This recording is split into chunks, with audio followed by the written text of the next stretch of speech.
17 जून 1961 बेंगलोर का एक आम दिन। लोग अपने रोजमर्रा के काम में लगे हुए थे कि तभी अचानक आसमान में एक जोरदार धमाके की आवाज गूंजती है। जैसे ही लोग ऊपर देखते हैं तो नजर आता है कि एक चमकती हुई चीज काफी तेजी से आसमान को चीरते हुए आगे बढ़ रही थी। इससे पहले कि लोग कुछ समझ पाते, वो चीज आसमान में गायब हो जाती है।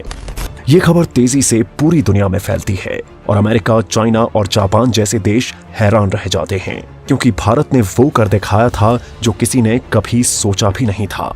वो चमकती हुई चीज कोई यूएफओ नहीं, बल्कि एशिया का सबसे पहला फाइटर जेट HF-24 मारुत था, जिसे भारत ने बनाकर इतिहास रच दिया। एक ऐसा फाइटर जेट जो अपने समय से काफी एडवांस था।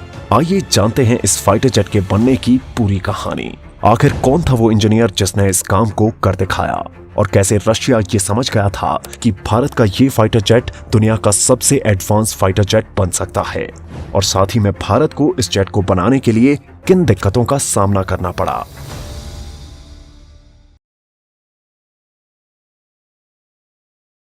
साल 1947 भारत को ब्रिटिश हुकूमत से आजाद हुए अभी कुछ ही वक्त हुआ था कि साल 1948 में कश्मीर कॉन्फ्लिक्ट हो गया। इस कॉन्फ्लिक्ट के बाद इंडियन गवर्नमेंट को एहसास हुआ कि अगर देश को सुरक्षित रखना है तो अपनी मिलिट्री की ताकत को बढ़ाना होगा। कुछ सालों बाद दुनिया में कोल्ड वॉर शुरू हो गई और अमेरिका और रशिया जैसे देश पूरी दुनिया को अपनी मिलिट्री टेक्नोलॉजी दिखाकर डोमिनेट करने लगे। इसी दौर में भारत अपने डिफेंस के लिए दूसरे देशों पर डिपेंडेंट था। उस वक्त इंडियन एयरफोर्स के पास ब्रिटिश मेड हॉकर हंटर और फ्रेंच मेड मिस्टियर 4 जैसे फाइटर जेट्स थे, और यही डिपेंडेंसी आने वाले समय में भारत के लिए कई चैलेंजेस खड़े कर सकती थी। तब इंडियन एयरफोर्स ने कहा, हमें अपना फाइटर जेट चाहिए, अपना खुद का सुपरसोनिक फाइटर जेट, ताकि हम खुद अपने देश की रक्षा कर सकें। मगर ये बिल्कुल भी आसान नहीं था, क्योंकि उस वक्त तक पूरे एशियन कॉन्टिनेंट में किसी भी देश के पास खुद का बनाया हुआ फाइटर जेट नहीं था। ऐसे में इंडियन गवर्नमेंट ने हिंदुस्तान एरोनॉटिक्स लिमिटेड यानी HAL को मिशन दिया to design and build India's first indigenous fighter aircraft. लेकिन उस दौर में HAL के पास सिर्फ बेसिक असेंबली एक्सपीरियंस था। उस समय तक HAL केवल ट्रेनर और लाइट एयरक्राफ्ट बनाने तक ही केपेबल था। ना ही HAL के इंजीनियर्स के पास इंजन डेवलप और डिजाइन करने का एक्सपीरियंस था, ना ही कोई विंड टनल, ना कोई टेस्टिंग लैब्स और ना ही कोई क्वालिफाइड एरोडायनेमिक्स एक्सपर्ट्स। यहां तक कि हिंदुस्तान एरोनॉटिक्स लिमिटेड के पास एक प्रॉपर रनवे और इंफ्रास्ट्रक्चर तक अवेलेबल नहीं था। ऐसे में एक सुपरसोनिक फाइटर जेट बनाना एक इम्पॉसिबल चैलेंज लग रहा था, मगर जल्द ही पूरी दुनिया इसे पॉसिबल होता हुआ देखने वाली थी। इस प्रोजेक्ट को शुरू करने के लिए जरूरत थी एक ऐसे विजनरी इंसान की जो ना सिर्फ फाइटर जेट्स के बारे में जानता हो, बल्कि HAL जैसे इंस्टीट्यूट को समझकर उसे एक नई दिशा भी दे सके। ये प्रॉब्लम सॉल्व होती है जब इंडियन गवर्नमेंट की नजर पड़ती है डॉक्टर कर्ट टैंक पर। डॉक्टर कर्ट टैंक एक ऐसे विजनरी व्यक्ति जिन्होंने वर्ल्ड वॉर 2 के दौरान जर्मन एयरफोर्स लुफ्टवैफे के लिए फोके-वुल्फ FW-190 फाइटर जेट बनाया, जो कि दुनिया के बेस्ट कॉम्बैट प्लेन्स में काउंट होता था। वर्ल्ड वॉर 2 में जर्मनी की हार के बाद एयरक्राफ्ट डिजाइन पर बैन लग गया। ऐसे में कई जर्मन साइंटिस्ट एलीट पावर से बचने के लिए दूसरे देशों में पनाह ले चुके थे, और इन्हीं साइंटिस्ट में से एक डॉक्टर कर्ट टैंक अर्जेंटीना चले गए थे। लेकिन कुछ समय के बाद अर्जेंटीना में तख्ता पलट हो गया और सरकार बदल दी गई, जिस वजह से वहां पर रह रहे रिफ्यूजीज मुश्किल में आ गए। उस वक्त इंडियन गवर्नमेंट को लगा कि यही सही मौका है डॉक्टर कर्ट टैंक को इस प्रोजेक्ट में शामिल करने का।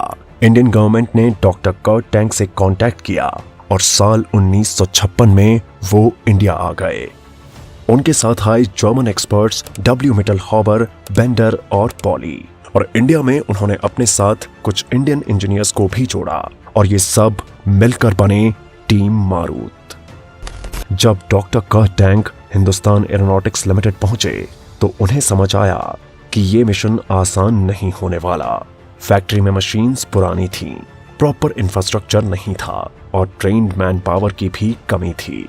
कर्ट टैंक ये जानते थे कि अगर इंडिया को अपना खुद का फाइटर जेट चाहिए तो HAL को पूरी तरह से ट्रांसफॉर्म करना होगा।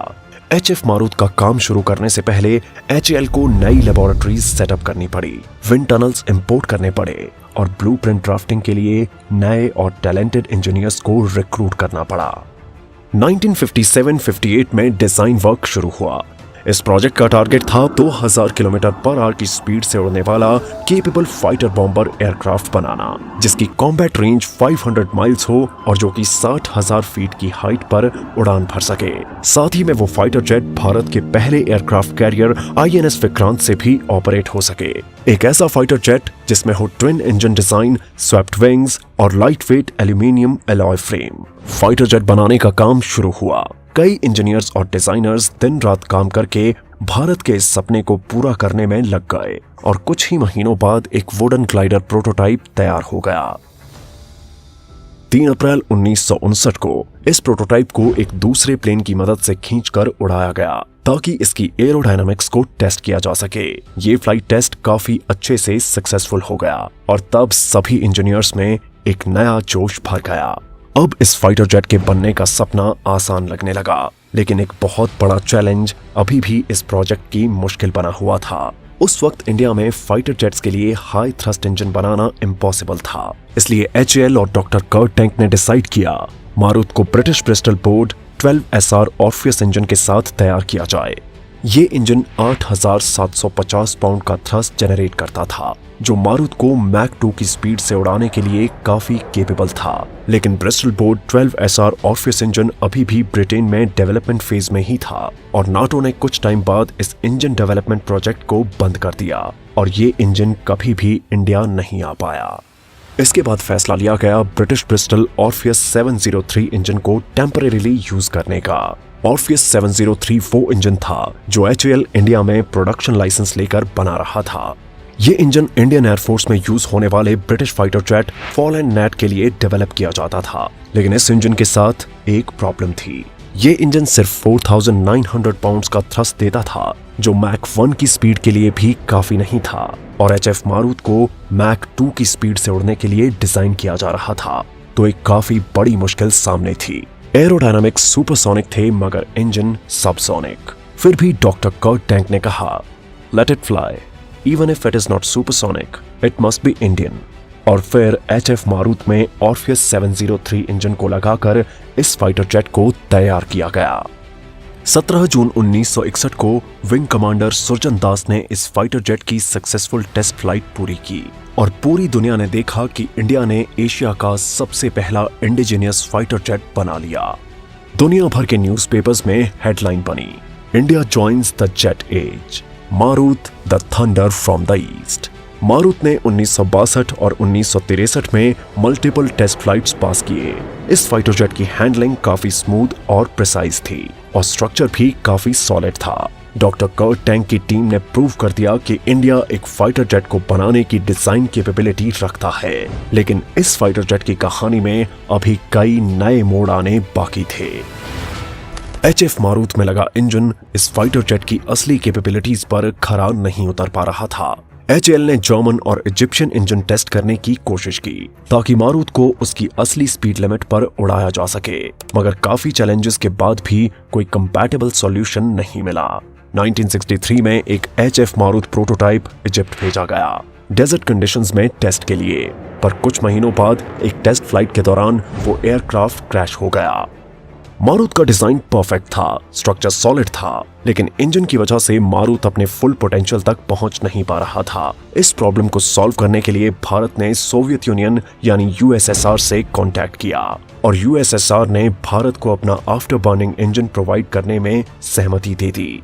ऐसा लग रहा था कि एचएफ मारुत अब एक ट्रू सुपरसोनिक जेट बन जाएगा, लेकिन जब यूएसएसआर के टॉप इंजीनियर्स ने मारुत का डिजाइन देखा तो उन्हें एक बात समझ आई, अगर उनका आफ्टर बर्निंग इंजन मारुत के साथ सक्सेसफुली कंपैटिबल हो गया तो HF-24 मारुत उनके खुद के MiG-21 से भी ज्यादा पावरफुल फाइटर जेट बन सकता है।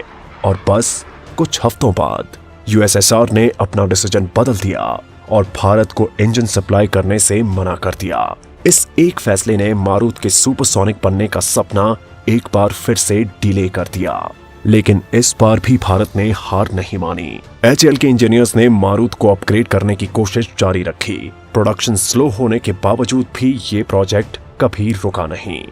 HF मारूत भारत के लिए एक प्राइड बन गया, लेकिन पॉलिटिक्स ने उसे अपने जाल में ले लिया। डिफेंस मिनिस्ट्री और एयरफोर्स के बीच डिसएग्रीमेंट्स चल रहे थे। मारूत की प्रोडक्शन जारी रखी जाए या एयरफोर्स के लिए दूसरे देशों से जेट्स इंपोर्ट किए जाएं। ब्रिटेन और सोवियत यूनियन दोनों अपने एयरक्राफ्ट इंडिया को बेचना चाहते थे। उस वक्त MiG-21 फाइटर जेट दुनिया का सबसे खतरनाक फाइटर जेट था और उसकी बेहतरीन परफॉर्मेंस को देखते हुए भारत ने उसे USSR से एयरफोर्स के लिए खरीद लिया। फिर भी HAL ने मारूत को ऑपरेशनल बनाया और 1967 तक इंडियन एयरफोर्स ने HF-24 को ऑफिशियली इंडक्ट कर लिया। 1971 इंडिया पाकिस्तान वॉर में मारूत स्क्वाड्रन को राजस्थान और पंजाब फ्रंट्स पर डिप्लॉय किया गया।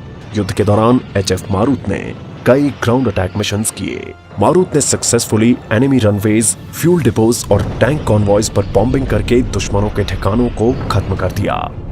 एक मिशन के दौरान एक HF मारूत फाइटर जेट को मल्टीपल बुलेट्स हिट हुई, मगर फिर भी जेट ने अपनी शानदार कैपेबिलिटीज दिखाई और एनिमी राडार पोस्ट तबाह कर दिया और फिर सेफली बेस पर वापस लौट आया। ये एयरक्राफ्ट स्लो था पर रिसिलिएंट था। किसी भी डैमेज के बाद भी उसने पायलट को जिंदा वापस लाया। मारूत ने अपने नाम स्पिरिट ऑफ द विंड को सच कर दिखाया था। लेकिन 1980 के बाद मारूत रिटायर होने लगा। टेक्नोलॉजी बदल गई और नई जनरेशन के फाइटर जेट्स जैसे मिग और जैगुआर नई बेहतरीन टेक्नोलॉजी के साथ आने लगे। HF मारूत के लिए सिर्फ एक स्ट्रॉन्गर इंजन चाहिए था, लेकिन पॉलिटिकल इंडिसीजन और बजट कंस्ट्रेंट्स की वजह से इस फाइटर जेट का दूसरा एडवांस वेरिएंट नहीं बन पाया। HAL इंजीनियर्स और एयरफोर्स पायलट्स भी अब मारूत में दिलचस्पी खो चुके थे, क्योंकि MiG-21 जैसे फाइटर जेट ने सबका ध्यान अपनी तरफ खींच लिया था। हिंदुस्तान एरोनॉटिक्स लिमिटेड ने 147 मारूत बनाए और फिर इस प्रोजेक्ट को बंद कर दिया गया। लेकिन मारूत ने इंडिया को सिखाया, अगर इरादा मजबूत हो तो अकेला इंजीनियर भी एक नेशन की तकदीर लिख सकता है। 17 जून 1961 को जो उड़ा था वो सिर्फ एक एयरक्राफ्ट नहीं था, वो भारत के सपने, विश्वास और जीत का प्रतीक था। HF मारूत एक ऐसा जेट जिसने दुनिया को हैरान कर दिया और एक इंजीनियर जिसके सपने ने भारत को उड़ना सिखाया। आज HF मारूत की बदौलत ही इंडिया तेजस जैसे जेट्स को तैयार कर पा रहा है।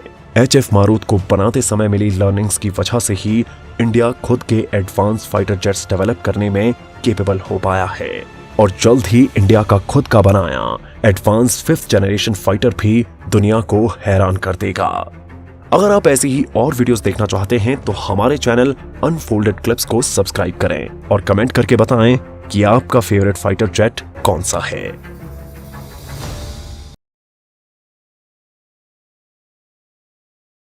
26 सितंबर 2025 को इंडियन एयरफोर्स के MiG-21 ने अपनी आखिरी उड़ान भरी।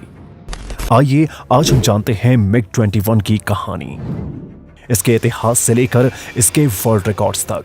1950s में कोल्ड वॉर के दौरान सोवियत यूनियन को एक फास्ट, सिंपल और अफोर्डेबल सुपरसोनिक इंटरसेप्टर की जरूरत थी, जो नाटो के एडवांस्ड जेट्स जैसे F-100 सुपर सेबर और F-104 स्टार फाइटर का सामना कर सके।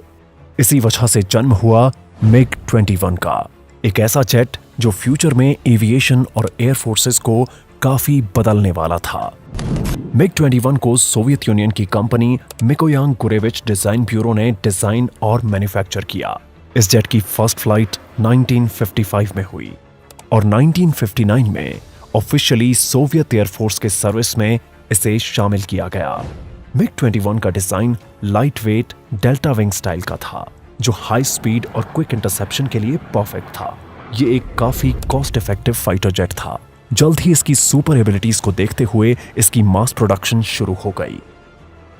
MiG-21 को पीपल्स फाइटर कहा जाने लगा और इसने डेवलपिंग कंट्रीज को एक ऐसी एयर पावर दी जो पहले सिर्फ वेस्टर्न देशों के पास होती थी। ये मैक 2.05 यानी 2225 किलोमीटर पर आवर की स्पीड से उड़ने वाला सबसे पहला अफोर्डेबल फाइटर जेट था। इसकी शानदार खूबियों की वजह से वेस्टर्न कंट्रीज MiG-21 को अपना कॉम्पिटिटर समझने लगी। MiG-21 कितना शानदार जेट था, इस बात का अंदाजा इसी से लगाया जा सकता है कि 60 कंट्रीज से ज्यादा ने इसे अपनी एयरफोर्स में शामिल किया। भारत के अलावा China, Egypt, Vietnam, north Korea, Syria, Poland, Czechoslovakia, Hungary, Cuba और अफ्रीका के कई देशों ने MiG-21 का इस्तेमाल किया। यहां तक कि चाइना ने तो इसे कॉपी करने की भी कोशिश की और अपना खुद का वेरिएंट बनाया, चेगदू J7। इजराइल जैसे देशों ने MiG-21 की टेक्नोलॉजी को समझने के लिए ऑपरेशन डायमंड नाम से एक सीक्रेट मिशन चलाकर MiG-21 को इराक से एक्वायर किया था। ये एक सुपरसोनिक फाइटर जेट था जो अपनी सिंप्लिसिटी, स्पीड और अफोर्डेबिलिटी के लिए मशहूर हुआ। 1963 में भारत ने MiG-21 को अपनी एयरफोर्स में ऑफिशियली शामिल किया। ये उस समय का ऐसा फाइटर जेट था जिसने इंडियन एयरफोर्स को सुपरसोनिक एरा में एंटर कराया। MiG-21 ने इंडियन एयरफोर्स की बैकबोन का काम किया। इसने कई मेजर वॉर्स में भाग लिया, जैसे 1965 इंडो-पाक वॉर, 1971 इंडो-पाक वॉर और 1999 कारगिल वॉर। 1971 के वॉर में MiG-21 ने अपना सबसे बड़ा रोल निभाया जब इसने पाकिस्तानी एयरफोर्स के F-104 स्टार फाइटर जैसे एडवांस जेट्स को मार गिराया। तब MiG-21 ने दुनिया भर में अपनी ताकत और कैपेबिलिटी दिखाई। MiG-21 दुनिया का सबसे ज्यादा प्रोड्यूस्ड सुपरसोनिक फाइटर जेट है। लगभग 11,000 से ज्यादा यूनिट्स बनाए गए और भारत के पास सबसे बड़ा MiG-21 फ्लीट रहा, लगभग 800 एयरक्राफ्ट्स। MiG-21 ने भारत को नए कॉम्बैट टैक्टिक्स सिखाए। इसने पायलट्स को supersonic dog fights, high speed interceptions और मिसाइल कॉम्बैट के लिए तैयार किया। इस फाइटर जेट की वजह से इंडिया की एरोस्पेस इंडस्ट्री भी ग्रो हुई। जब हिंदुस्तान एरोनॉटिक्स लिमिटेड ने इस एयरक्राफ्ट का प्रोडक्शन लाइसेंस लेकर बनाना शुरू किया, MiG-21 ने भारत को अपने आप पर भरोसा करना सिखाया कि हम इंपोर्टेड टेक्नोलॉजी को सिर्फ ऑपरेट ही नहीं कर सकते बल्कि मैन्युफैक्चर भी कर सकते हैं। कोल्ड वॉर के दौरान MiG-21 इंडिया के लिए एक स्ट्रेटेजिक बैलेंस था, क्योंकि पाकिस्तान के पास अमेरिका से आने वाले एडवांस्ड जेट्स थे। MiG-21 ने इस इम्बैलेंस को खत्म किया। MiG-21 फाइटर जेट के सक्सेस के पीछे कई कारण रहे। ये सिंपल डिजाइन के साथ आता था जिसकी मेंटेनेंस काफी इजी थी। एक्सट्रीमली फास्ट और लाइट वेट एयरक्राफ्ट था। ये कई खतरनाक मूव्स परफॉर्म कर सकता था और साथ ही में एयर टू एयर और एयर टू ग्राउंड अटैक्स में भी कंपैटिबल था। ये हर कॉम्बैट में एफिशिएंट और लीथल साबित हुआ। इसी वजह से MiG-21 को भारतीय वायुसेना का रक्षक भी कहा जाता था। लेकिन समय के साथ एविएशन टेक्नोलॉजी रैपिडली बदलती गई। 1970s और 80s के बाद MiG-21 आउटडेटेड होने लगा। जैसे जैसे नए मल्टी रोल फाइटर जेट्स आने लगे, MiG-21 सिर्फ एक नैरो रोल में अटक गया। इसकी फ्यूल कैपेसिटी काफी लिमिटेड थी, मतलब ज्यादा दूर तक मिशन करना पॉसिबल नहीं होता था। नए जनरेशन के जेट्स एडवांस्ड रेडार्स और एवियोनिक सिस्टम ला रहे थे। MiG-21 के ओल्ड वर्जन्स में वो कैपेबिलिटीज भी नहीं थी। इंडियन एयरफोर्स की फ्लीट को मॉडर्नाइज करने में देरी हुई और इस वजह से MiG-21 को कॉन्टिन्यूसली सर्विस में रखा गया। फिर भी लिमिटेड अपग्रेड्स जैसे कि MiG-21 बाइसन वर्जन लाए गए, जिसमें बेटर रेडार, एवियोनिक्स और मिसाइल्स ऐड किए गए। पर असली समस्या ये थी कि MiG-21 का पुराना डिजाइन नए फाइटर जेट्स जैसे कि Su-30 MKI, राफेल और तेजस के सामने वीक पड़ने लगा।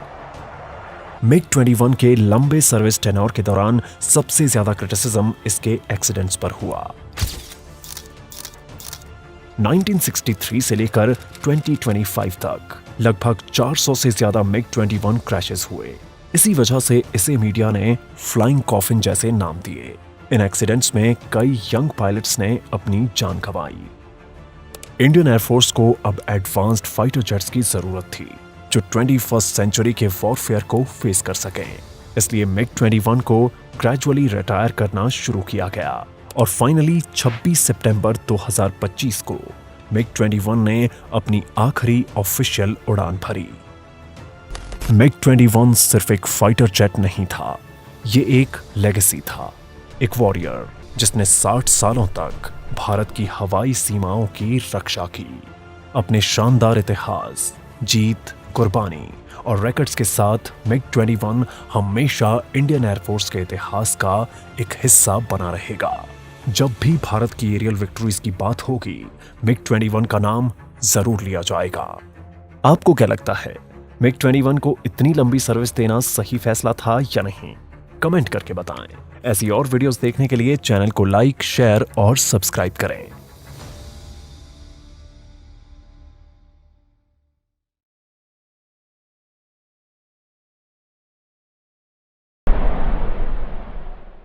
क्या इंडिया का अपना खुद का बनाया फाइटर जेट जंग के मैदान में एक गेम चेंजर है? जब भी फाइटर जेट्स की बात होती है तो हम लोग सुखोई, राफेल, मिग या F-16 जैसे जेट्स के बारे में सोचते हैं। लेकिन क्या आपको पता है कि ये एक ऐसा फाइटर जेट भी है जो इंडिया में डेवलप, डिज़ाइन और मैन्युफैक्चर हुआ है? LCA तेजस, और ये दुनिया के सबसे एडवांस लाइट कॉम्बैट एयरक्राफ्ट में से एक है। इस वीडियो में हम बात करेंगे LCA तेजस के डिज़ाइन, पावर और टेक्नोलॉजी के बारे में। तेजस का मतलब है रेडियंस या ब्रिलियंस। इस नाम के पीछे है एक सपना, भारत का अपना फाइटर जेट बनाने का सपना। 1980s के दौरान इंडियन एयरफोर्स ने एक एयरक्राफ्ट चाहा जो मिग 21 की जगह ले सके। तब शुरुआत हुई लाइट कॉम्बैट एयरक्राफ्ट यानी LCA प्रोजेक्ट की। इस प्रोजेक्ट में काम किया DRDO, ADA और हिंदुस्तान एरोनॉटिक्स लिमिटेड ने, और लगभग 20-25 सालों की रिसर्च और डेवलपमेंट के बाद 2021 में तेजस ने अपनी पहली उड़ान भरी और तेजस बन गया एक मॉडर्न मार्वल। तेजस एक 4.5 generation multi role fighter jet है। इसका डिज़ाइन है डेल्टा विंग जो इसे सुपर एजिलिटी देता है। मतलब तेजस हाई स्पीड्स में टाइट टर्न्स और सुपर मैनूवर करने में सक्षम है। तेजस की टॉप स्पीड है माच 1.8 यानी 2220 किलोमीटर पर आवर। तेजस मिड एयर रिफ्यूलिंग जैसे टास्क करने में भी काफ़ी कंपैटिबल है। और साथ ही में तेजस समुद्र तल से 52,000 फीट ऑल्टीट्यूड पर उड़ने की क्षमता रखता है।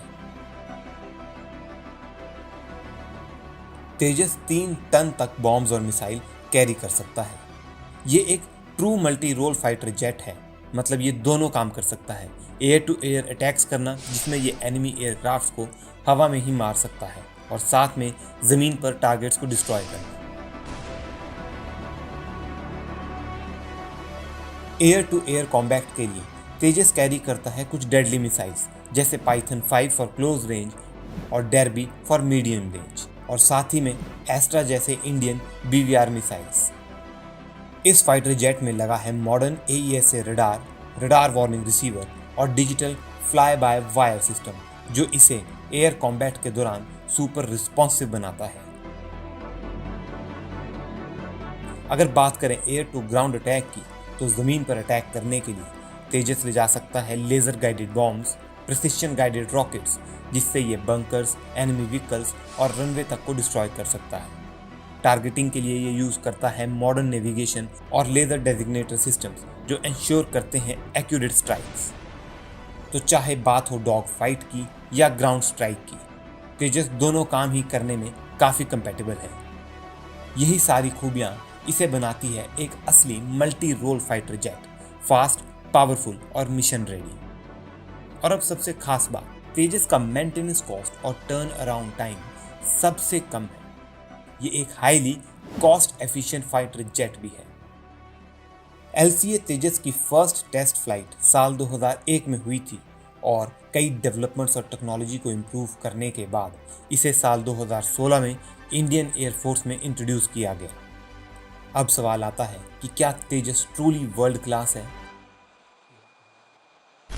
अगर तेजस को कंपेयर किया जाए JF-17 थंडर के साथ, जो कि पाकिस्तान और चाइना के जॉइंट वेंचर से बना है, तो JF-17 में काफ़ी हद तक चाइनीज़ कंपोनेंट्स यूज़ होते हैं, और साथ ही में इसकी radar capabilities as compared to Tejas बहुत लिमिटेड है। वहीं बात करें F-16 फाइटर जेट की, जो काफ़ी लेजेंडरी फाइटर जेट माना जाता है, मगर अगर इसे कंपेयर करें तेजस के साथ तो तेजस हाईली कॉस्ट एफिशिएंट है एज़ कम्पेयर टू F-16 के साथ, जिसकी मेंटेनेंस कॉस्ट काफ़ी हाई है। भारत ने तेजस को सिर्फ अपने लिए नहीं बल्कि एक्सपोर्ट वर्दी भी बनाया है। मलेशिया, इजिप्ट, फिलीपींस जैसे कुछ देश तेजस में इंटरेस्ट दिखा चुके हैं और उसे वो अपनी एयरफोर्स में शामिल करना चाहते हैं। और अब इसी की सफलता को देखते हुए तेजस मार्क 2 का डेवलपमेंट भी शुरू हो चुका है। तेजस सिर्फ एक जेट नहीं, ये एक उड़ती हुई वॉर मशीन है। इसमें है इंडियन इंजीनियर्स का पैशंस और साइंटिस्ट की मेहनत। अगर आप ऐसी ही और इंटरेस्टिंग वीडियोस देखना चाहते हैं तो इस वीडियो को लाइक और शेयर करें और हमारे चैनल को सब्सक्राइब करें।